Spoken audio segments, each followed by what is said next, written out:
Given that many people spent the year 2020 indoors, I think a lot of this year's birthday parties looked a little something like this.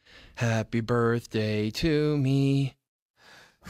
Whew, good thing I have a movie called that, and yes, I am definitely comparing myself to Jesus. The 1981 slasher film, Happy Birthday to Me, comes during the wave of various holiday-themed slasher films. There had been Halloween, To All a Good Night, New Year's Evil, Mother's Day, and so the producers over at Cinepix felt that, well, having a slasher film revolve around someone's birthday makes it more universal. It's always someone's birthday, and clearly they'd love to spend it watching Happy Birthday to Me. And yes, I am reviewing this on my birthday, December 20th. Ironically, the reason it took me so long to review this film was because my birthday falls under the time that I'm usually reviewing Christmas movies. Settle down, Silent Night 2012, I'll get to you soon. The film was the first and only slasher film to be directed by J. Lee Thompson, known for classics like Cape Fear, plus a ton of Charles Bronson flicks of the 1980s, and with it being from the writer of Ilsa She-Wolf of the SS, John C.W. Saxton, there will be some memorable death scenes and this amazing box cover that made sure that this movie was viewed by everyone who grew up picking out horror films based on their box cover. Despite it saying, John will never eat shish kebab again, there is no one named John in this movie. Well, maybe it's referring to the writer, but perhaps my birthday wish will come true. I've been dying to see 6 of the most bizarre murders. That's gonna be pretty tough to top, seeing how creative henchmen get with their killings. Personally, I don't even need to know what this movie's about. The plot starts with, at the snobby Crawford Academy, my alma mater. I was kicked out for being too snobby. I gave Lawrence of Arabia an A and not an A+. 1 point off for not enough drunk faces. Yeah, the opening may have a big studio logo, but the titles will tell you.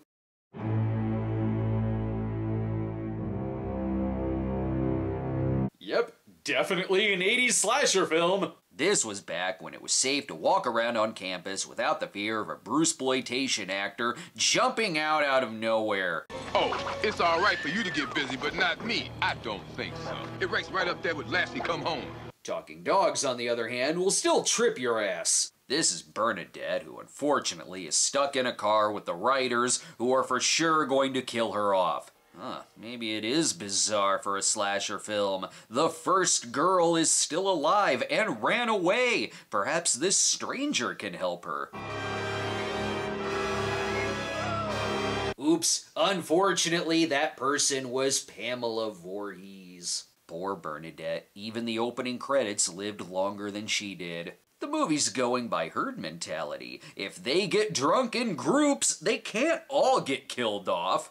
The movie stars Melissa Sue Anderson. She was Melissa Gilbert Ingalls on Little House on the Michael Landon. She plays Ginny, who is a member of the Top 10. They're totally relatable. They're a clique of popular and privileged students. Come on, guys, grow up, okay? Alfred, come sit by me. And Alfred! Alfred even has his own animal sidekick. Say hi to George, everybody. Hi, George. George is the valedictorian.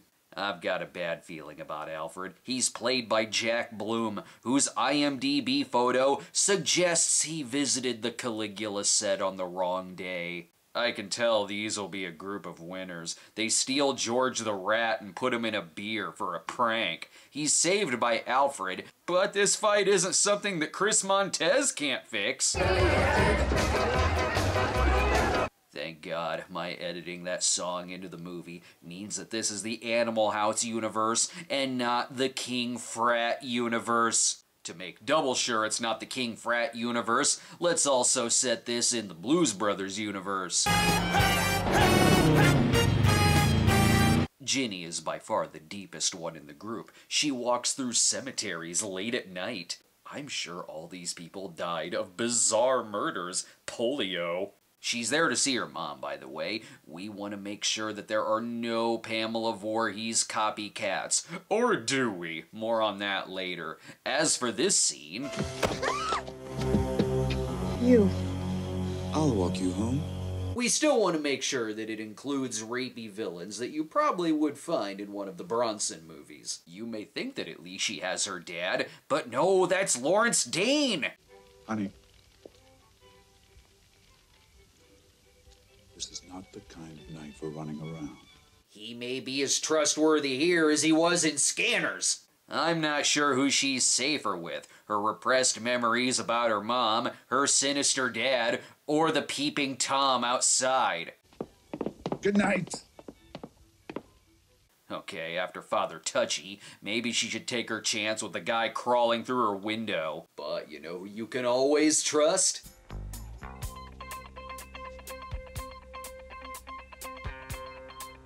The sounds of 1981. Trust me, I was born that year. Probably conceived to this very soundtrack. Careful, I bet there's a jump scare hiding around the corner.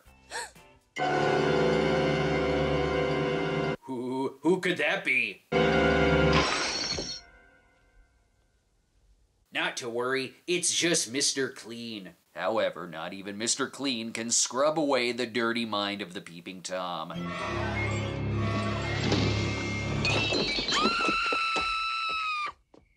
Don't you worry about him. Charles Bronson will shoot him in the head in about 5 minutes. The school is obviously cliquey. The most popular students all share one table in the class, while being taught by the world's only person who went to the salon and said, "Give me the Gary Puckett." As class continues and shenanigans ensue, it becomes very obvious that this movie is 20 minutes longer than it needs to be. However... But the really funny thing about static electricity is that it can be discharged. There's some things I'm really glad they left in. This is a slasher film whose main character is also the red herring, sorta. When she's not having flashbacks to The Exorcist 2 flashbacks. Yikes, the finger bolts aren't even the weirdest part of the last 5 minutes. Unfortunately, she confides in psychiatrist Glenn Ford. He'll be the Mel Ferrer of the movie. Glenn went the full Richard Burton, in that it's been foretold he was quite drunk and hard to get along with on the movie. He looks a little disheveled, like he went out partying in this outfit the night before. He appears to have some trouble talking and walking, and might be keeping his hands from shaking. I'm not even sure he knows the context of any of this. No, I won't. And to think I let this man teach me about sharks. I'm gonna have to rethink exactly how I feel about great whites. Meanwhile, in a visual representation of the hangover going on in Glenn's head, it does take a lot to try to out-awkward the guy who stole Ginny's panties, but Alfred's giving it a shot.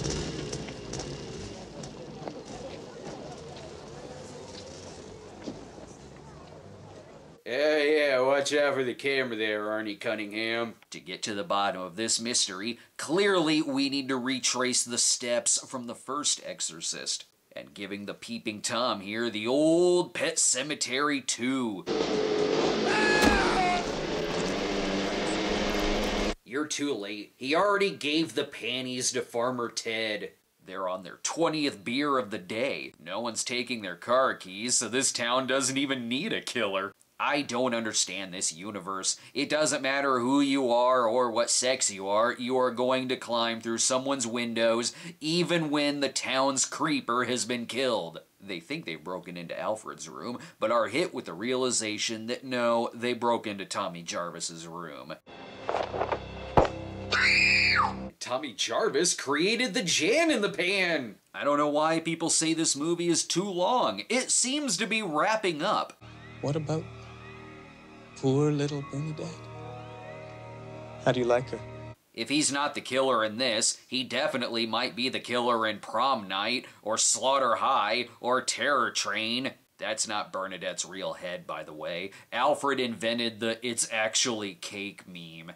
While Ginny may be getting questioned for 2 of the 10 who have gone missing, I can't help but think, so is it supposed to be someone's birthday or something? The movie is so long that they take time out to watch another movie together. Hi, Rudy. Hey, you missed a great movie.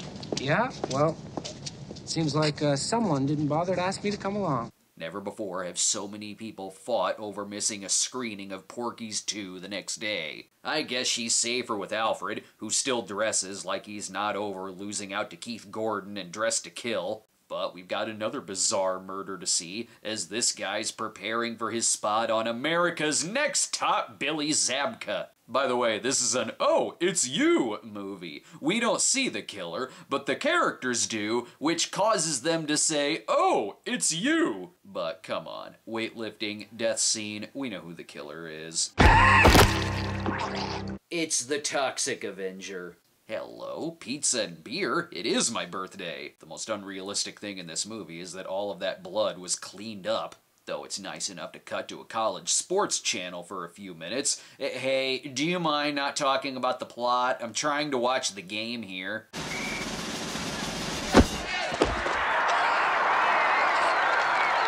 Yes, I just doubled my birthday money! I can't put my finger on it. I just feel like Tom Hanks's character from He Knows You're Alone is somewhere in this scene. I think all of the events from that movie are taking place slightly off camera from this one. This seems to be the kind of film where no matter who asks you on a date, it could end up at a church or it could end up in the Tower torture chamber. Quite possibly both. And what begins with a terrible Quasimodo impression may very well end with a prank involving cutting the bell rope. I've got a knife. Virginia. Don't go away. Does it really matter what happens to these characters? Every single one of them appears to be a sociopathic date rapist. It's a slasher film where the killer may be doing society a favor, Dexter style. They got that priest, but good. Let's take a break so the movie can figure out just who in the hell's birthday it is. And now it's time for What If It Exploded, hosted by Lloyd. Where are you, you little creep? And this has been What If It Exploded, hosted by me, Lloyd. You're back just in time. Look, they're about to sew her ass to her head. Seems Ginny had some brain surgery in the past, which may be a clue to the ending and Ginny's mental instability. Killed part of my brain. You killed part of me! Yep, Ginny's the killer, but a reshoot is gonna try to convince me that it's someone else. Let Glenn come in with his amazing aura that says, "I was just in Superman, goddammit!" I wonder if they only had him for a short time. Nice shirt, Glenn. Is it 2 days ago already? And look, here he is screaming, "You goddamn kids! You ever see Blackboard Jungle?" Before he can ask her where his hidden schnapps money is, I sense a plot point. Sir, you'd better come outside. Huh, I think they found something outside. Hey, everybody! I think they found something outside! I already made that announcement, thank you very much. Wow, it's a miracle. Their scarf seeds actually worked. And wait, what was that blood at the church? Where did Rudy go?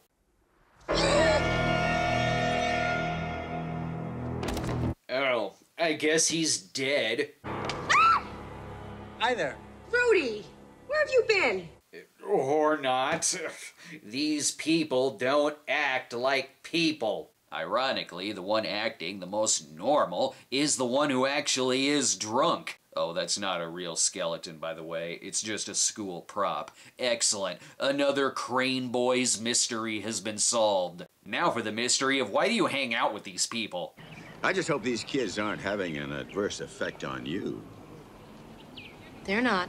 This movie is so long that even the 1 second of space between the lines should be trimmed. I shouldn't complain, though. My birthday's Sunday, and I'd like to invite you to dinner. Because it's finally about a birthday! This movie is so awkward that when Ginny sees a body floating in the background, I'm not sure if it's there or if that's in her head. Either way wouldn't be surprising. Oh, she was just pretending to be dead. Why? Speaking of why can't someone just enjoy a nice peaceful walk through the cemetery? And why is everyone the killer? The cemetery is going to make it very hard for Alfred to masturbate while looking at Ginny, but he'll give it a go. Again, why is he acting like this? Is he gonna masturbate? He's wearing black gloves. Is he gonna chase the cast members of a Dario Argento movie?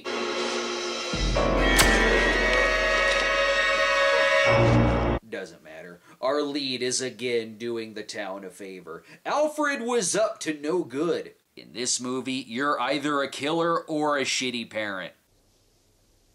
What about Sunday? Sunday? Your birthday. It's okay. The movie also forgot it was someone's birthday. But remember, it doesn't matter if it's someone's birthday or not. This is a 1981 slasher movie, and if I know my early 80s slashers, it's gonna find an excuse to disco down and dance the night away. While I'm glad it's not in the King Frat universe, I'm glad it is in the Jennifer universe. No matter who you leave this party with, it'll be a bad idea. I don't care who knows it. I'm scared. Don't worry about it. I'll take you home. That's exactly what she's scared of. And if the disco and outfits don't give the year away,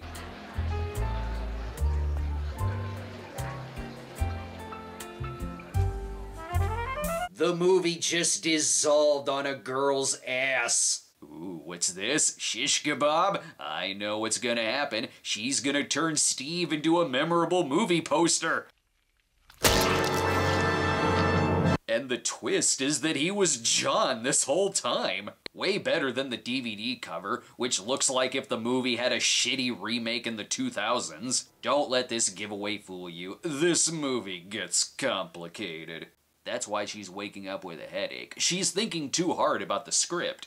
And the flashbacks are only gonna make it worse. What? Her mom's drinking and driving and that's what led to her death? That can happen in this world? Wait, no, you went too far. The opening had the Blues Brothers reference perfect. Now it's coming across like it's a Windy City universe. Anyway, and that's why she needed brain surgery, I guess. Someone already claimed the bathtub, bro. Glenn is back from his busy day. He found out there were two famous actresses he hadn't had a passionate love affair with yet. Even in a slasher movie, he's a legend. He assures her that there aren't really dead bodies popping up in places, and I would accept it if the twist were that he were competing with Dr. Cruz from Friday the 13th Part 7. He just needs Ginny to learn how to move things. Despite a lot of the drinking on set, Glenn Ford is the best one in the movie. He's still charming as hell. Happy birthday.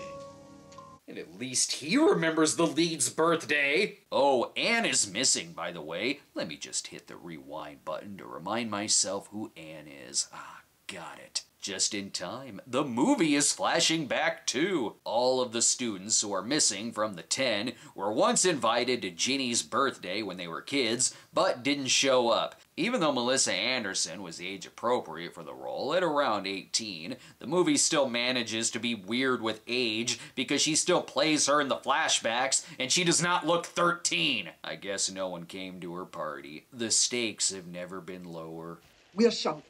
If they won't come to our party, we'll go to theirs. This movie has all the drama of a lost episode of 15. Mom always gets like this when she's drunk. You hear me, Will Thomason? I can't be bought off ever again. And by this, I mean overact the hell out of a movie. Producers actually did complain that the director was throwing far too much blood around on the sets, which I guess is what Jay Lee was known for. Well, you sure can't tell. Yikes. To this day, they still haven't cleaned up that set. Things don't seem so bad. Dad remembered to get her a present from the Consec gift shop. But after busting in on the director's trailer, Ginny must be in the cemetery. Or it's just someone else hanging out at the grave. Ginny's friends are weird. And there was a 50-50 chance Glenn would have ended up here passed out by the end of the night anyway. This leads to the climax, where most of the dead bodies are here, except for the one in the attic that was far too hard to move. The movie was written without a twist, and as a more straightforward slasher, where throughout the movie we see that Ginny is in fact the killer, and possessed by the spirit of her dead mother. We see the backstory that gave her brain damage, we see the motives this crazy person would have to get revenge, so it all makes sense in context of the story, as it leads to her killing her dad, who was also absent from her tragic party years prior. But in mid-production, producers felt that was too predictable, so...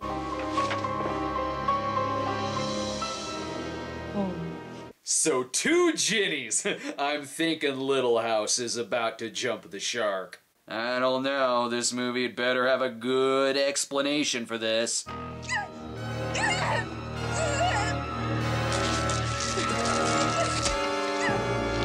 It doesn't. In an effort to force a twist into a movie that has no lead up to it, and perfected latex masks better than Darkman, and is revealed to be Ginny's half-sister, and she's getting revenge because Ginny's dad had an affair with Anne's mom.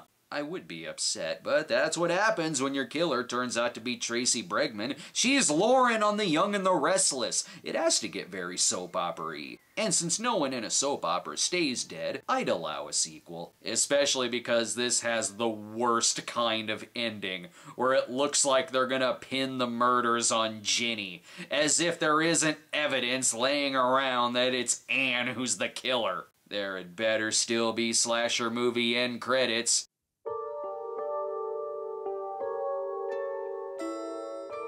There's still slasher movie end credits. To this day, Happy Birthday to Me is mainly memorable for the poster and the box cover, and a few of the death sequences are pretty entertaining, albeit not the most bizarre murders I've seen. It had been about 20 years since I'd seen it, and aside from that, I did recall bits of the movie's ridiculous ending. Go figure, it doesn't make sense 5 minutes after watching it, let alone trying to remember it from decades ago. But the biggest problem, really, is that it is too long. This should be 80 to 90 minutes. It's an hour and 51 minutes long. Some of our greatest slashers are around 90 minutes, so this one of the more mediocre of the time, should not be 20 minutes longer.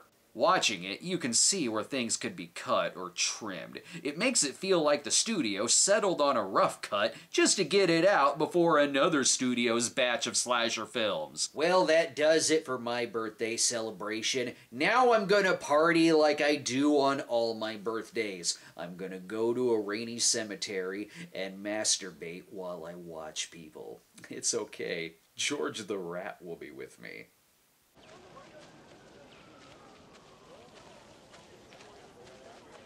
You're still a bastard.